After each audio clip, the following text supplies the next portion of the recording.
Sergeant Adam Jones with the CMPD motorcycle unit, and I'm also with the transit unit.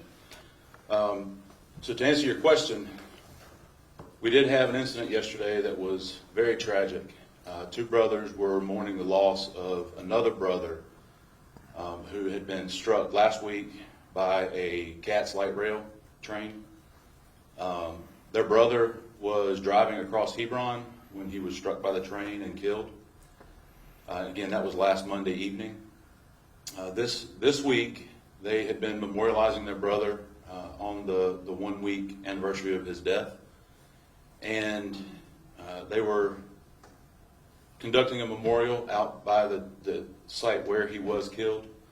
And unfortunately, the two brothers were also struck by a train while they were on foot, and they both succumbed to their injuries pretty quickly. Very tragic incident. Our thoughts and prayers go out to the family. I cannot imagine losing three of your children, three of your siblings within a week to such tragic circumstances. One thing to point out is since Friday, we have had 4 fatal crashes.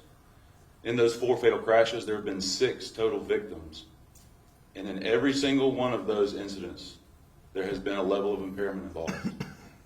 So Friday night we had 2 separate pedestrians that were struck, and then Saturday night there was another crash where 2 occupants were killed, and then we had the incident yesterday morning with the 2 pedestrians being struck by the train. And again, in all 4 of those crashes, impairment was involved. So I'd like to stress to our citizens, please, if you have been drinking, use a ride share, have a designated driver, or stay where you are.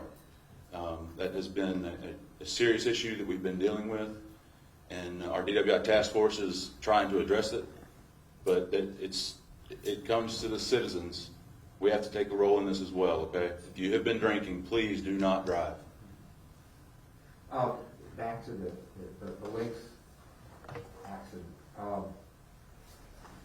How were they standing on the track? I mean, obviously, was the train, blowing its whistle and doing all that stuff that they do?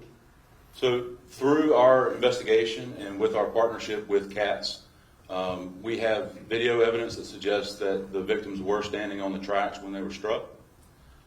For how long they were on the tracks before the train arrived, that we don't know just yet. But as I mentioned, they were conducting a memorial for their brother. There was a level of impairment involved. They were lighting some candles and, paying tribute to him as best they could.